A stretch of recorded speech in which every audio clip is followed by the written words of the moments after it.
Ayan, magandang araw po sa ating lahat. At ang ating unang tatalakayin para sa kursong Filipinolohiya at Pambansang Kaunlaran ay ang artikulo ni Prospero Cobar na Kaalamang Bayang Dalumat ng Pagkataong Pilipino.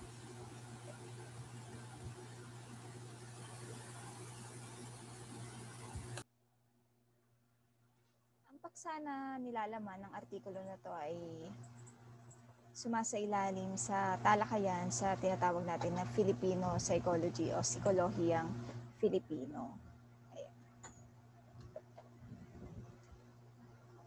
Meron tayong kasabihan na madaling maging tao, ngunit mahirap magpatao. Ngayon, ating dalumatin kung ano yung ibig sabihin ng madaling maging tao. Ibig sabihin, pumapasok ito doon sa usapin ng prosesong biological. Ito yung kumakain, natutulog, umiinom, dumudumi. Kaya siya nagiging madali sapagkat ito rin yung araw-araw nating ginagawa sa pang-araw-araw natin na buhay. Samantala, pag sinabi naman nating mahirap magpakatao, mas pumapasok ito doon sa prosesong kultural. Ibig sabihin, meron tayong mga kinakailangang sundin na pamantayan o standards na itinatakda ng ating lipunan na umuugat din sa ating kultura kung paano natin papakisamahan o kung paano natin uunawain o paano tayo magkakaroon ng interaksyon sa ating kapwa. Halimbawa, meron tayong mga batas at kailangan natin itong sundin upang maging dalisay o kumbaga maging mas maayos ang pakikisama sa kapwa natin Pilipino o kahit naman sa ibang lahi. Kaya nga naman, pag sinabi nating katauhan, ito ay basal o abstract. Pag sinabi nating abstract, ibig sabihin hindi ito tuwirang nakikita. Katulad ng humanity. At pag sinabi natin pagkatao, ito yung kalikasan nga ng isang tao, bagay o hayop, o yung pagiging taong Pilipino. Tulad nga nung nauna ko na nabanggit kanina, na kailangan natin kumain, kailangan natin dumumi, kailangan natin matulog, kailangan natin maglakad, kailangan natin mag-ehersisyo. Ito ay isang kalikasan ng pagiging isang tao. Para sa una nating gawain, meron akong ibinigay sa inyo mga larawan at ito nga, naka-flash sa ating screen. At dapat nating malaman kung ano ang ugnayan ng katawan sa banga. Kung babalikan nga natin, halimbawa, ang Biblia, merong sinabi dito na ang katawan daw ng tao ay hinulma gamit ang putik, ang larawan na putik. Bawa ito. Sa kahilinghan ng Diyos, kaya ito nagkaroon ng buhay. At sa oras naman na ito ay mamatay, kinakailangan natin itong ilibing sa ilalim ng lupa kung saan nagpapakita daw ito o sumisimbolo ito sa pagbabalik natin kung saan ito nagmula sa pagiging putik. Anong ugnayan o anong relasyon nito sa banga? Ang banga ay katulad ng isang tao na pinaniniwalaan nating hinulma gamit ang putik. Ang banga ay sumisimbolo rin sa kasaysayan na isang pinaglalagakan ng katawan ng isang patay na tao. Halimbawa nga dito ang manunggul jar na natagpuan noon sa Palawan. Sinasabi na pag namatay ang isang tao, pag ito ay na-decompose na, ang mga natira na buto ay nilalagay sa isang banga. At makikita natin dito sa bandang takip ng manunggul jar, makikita natin ang dalawang anyong tao na pinaniniwalaan nating nakasakay sa bangka. Ang isa ay ang kaluluwa ng namatay at ang isa ay ang kamatayan na siyang sumusundo sa kaluluwa. Kung babalikan nga natin ang Greek mythology, meron doon kwento na sinusundo ng tauhan ni Hades ang kaluluwa ng isang patay at inihahatid sa maaaring sa hell o sa impyerno o sa purgatorio gamit ang isang bangka sapagkat tumatawid sila doon sa tinatawag na river Styx. Ayan. Yun ang relasyon nila. Ngunit ano nga ba ang kinalaman nito sa artikulo? Ayan. Sinasabi ni Cobar na ang pagkataong Pilipino daw katulad ng isang banga ay may labas, loob at lalim. At tumutumbas ito sa katawan, kaluluwa at budhi ng isang tao. Sa labas, dito natin makikita yung mga physical physical attributes ng isang tao katulad ng mukha, dibdib, tiyan, sikmura. At ang loob naman, isipan, puso, bituka, atay, at ang lalim ay ang kaluluwa at ang budhi. At ano ang ugnayan nito sa pagkataong Pilipino o kung paano natin ito binibigyang interpretasyon upang matukoy kung ano nga ba ang meron sa isang Pilipino.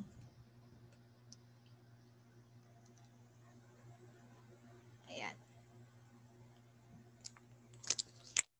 Unahin natin ang ugnayan ng muka at isipan.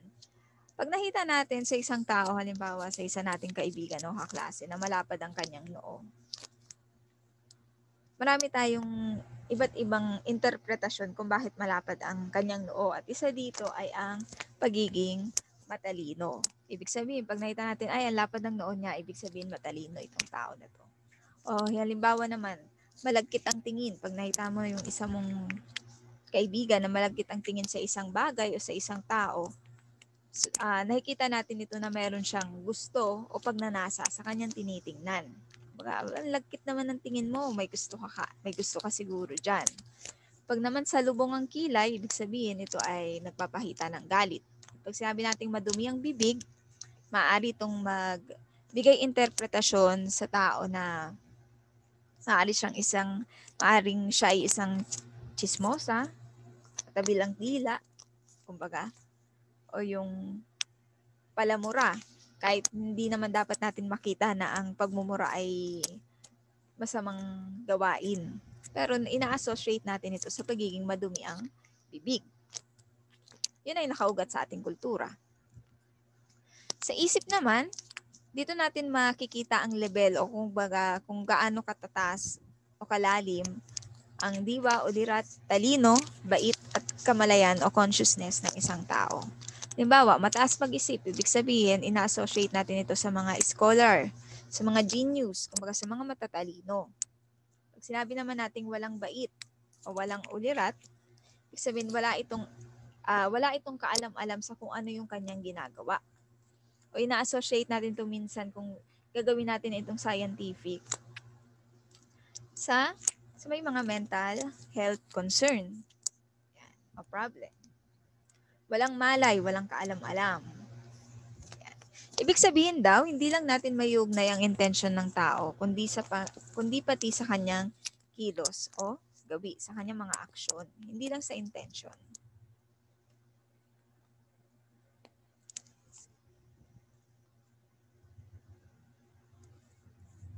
Dibdib at puso. Pag sinabi natin dibdib at puso, halimbawa nito isang dibdib. Ibig sabihin, may nagpahasal, may nag-isang dibdib, may nagsama, may nagpahasal.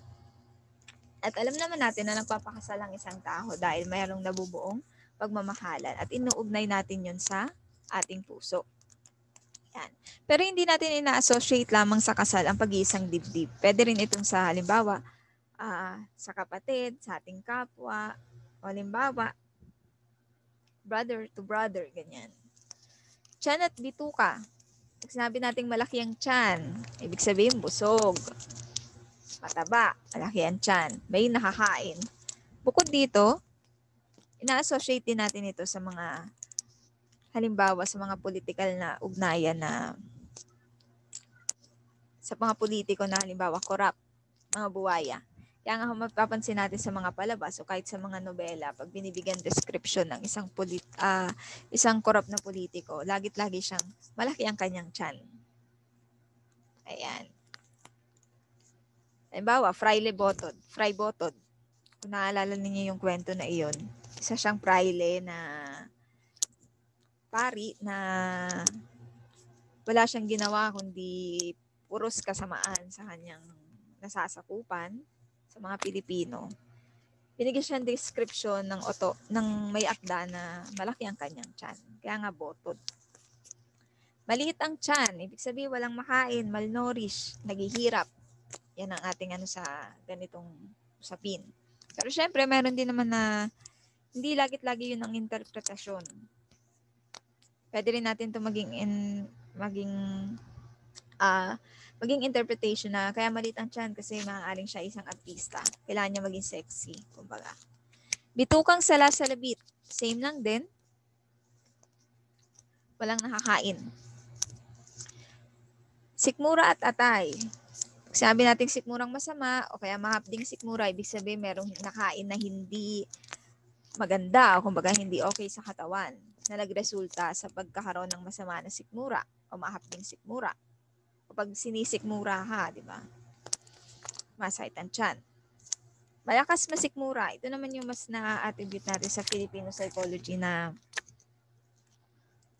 may kakayahan kang gawin yung isang bagay na wala kang kinatatakutan.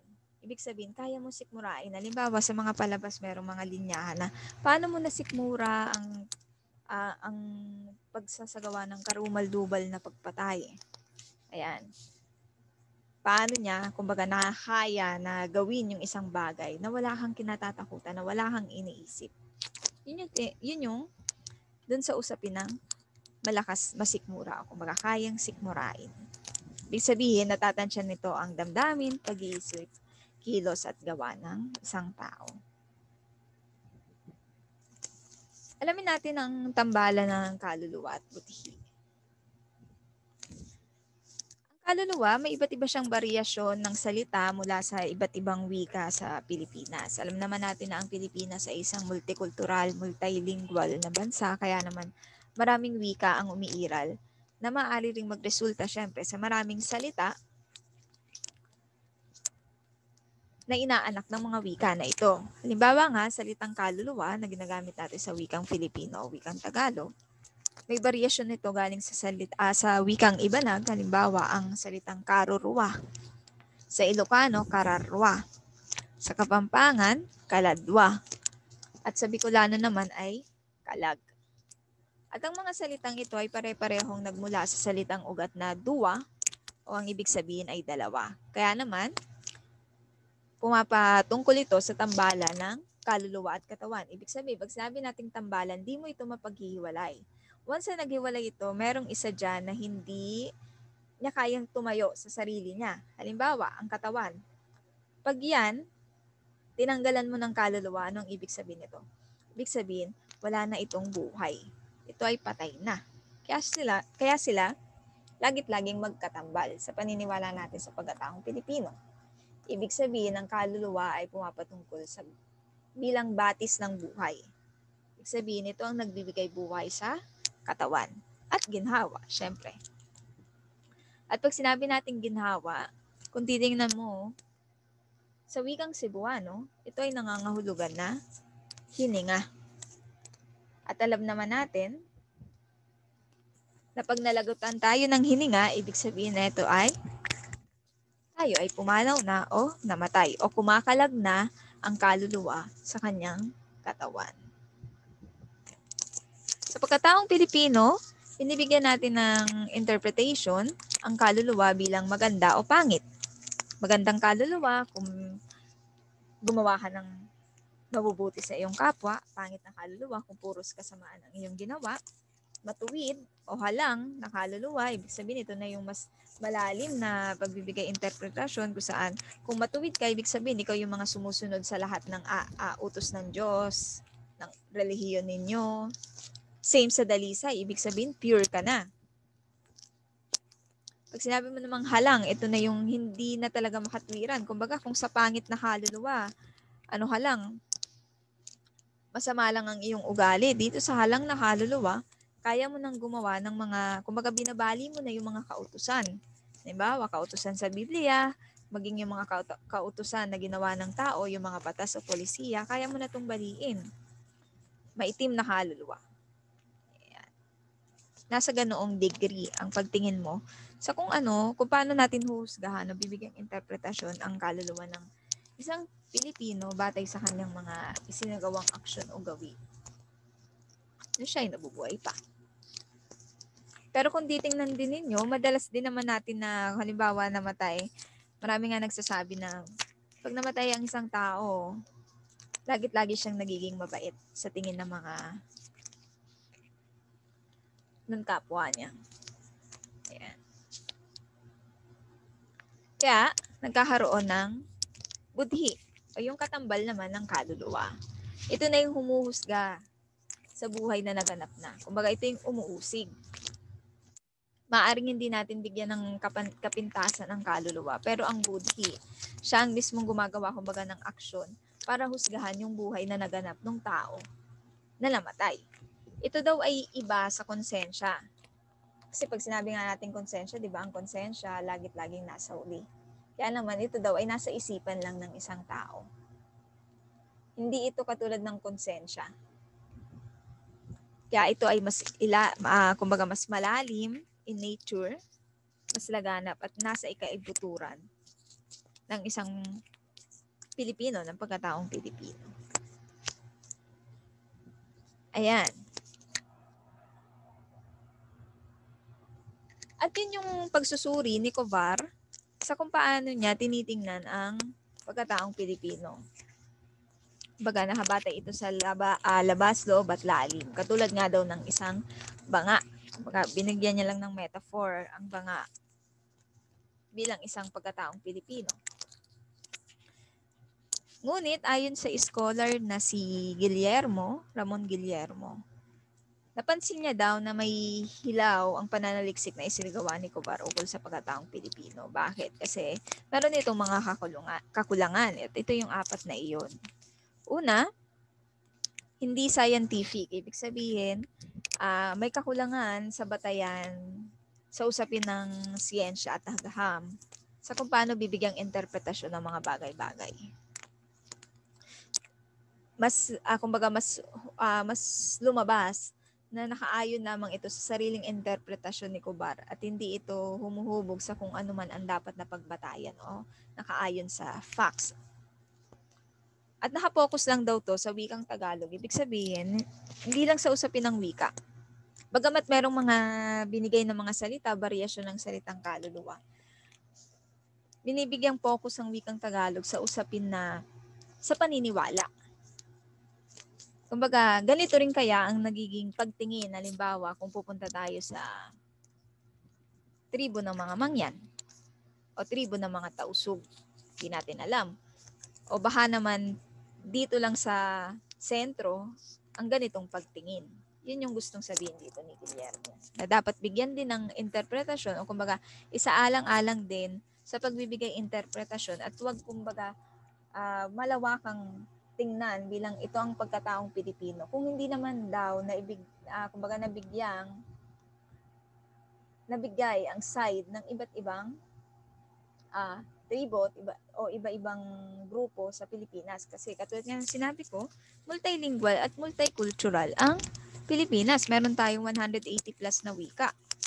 At malamang kung magkaugnay ang wika at kultura, may iba't ibang kultura din na pumapasok dito. Sunod, walang talakay sa kasarian o walang gender politics. Paano nga ba tinitingnan ng isang pagkataong Pilipino ang politika ng kasarian sa Pilipinas? At ang pinakauli at isa sa mga higit na kinakailangan natin lalo na ngayon ay ang diskursong pampolitika. Kung mapapansin natin, ito ay naka-focus lamang sa individual na pagtingin ng isang tao kung paano niya bibigyan ng pagpapakahulugan ng mga gawi o aksyon o kumbaga intensyon ng isang tao kung bakit niya ginagawa ang isang bagay. Wala itong pagtalakay sa usapin na paano niya naman binibigyan ng interpretasyon sa pagkataong Pilipino kung pag-uusapan na natin ay ang ibang tao. Ayan. At ganito, ang magiging paraan ng pagsusuri natin sa mga susunod pang artikulo. Hindi natin to babasahin at tatanggapin basta-basta sa batay sa kung ano yung nilalaman nito, kung ano yung gustong sabihin. Kailangan natin itong bigyan ng malalim na pagsusuri, pag-aanalisa. At kailangan natin itong maiugnay sa kung ano yung nagaganap sa ating lipunan ngayon. Kung may tanong, paglilinaw para sa unang tinalakay natin para sa ating subject na Filipinaloya na FPK, meron akong ilalagay na thread sa ating MS Teams at maaaring maglagay ng tanong doon at doon ko na lang din sasagutin. At isusunod ko na rin ang kung meron man na gawain o pagtataya sa ating MS Teams na rin, i-upload ko na lamang. Ayun lamang at maraming salamat.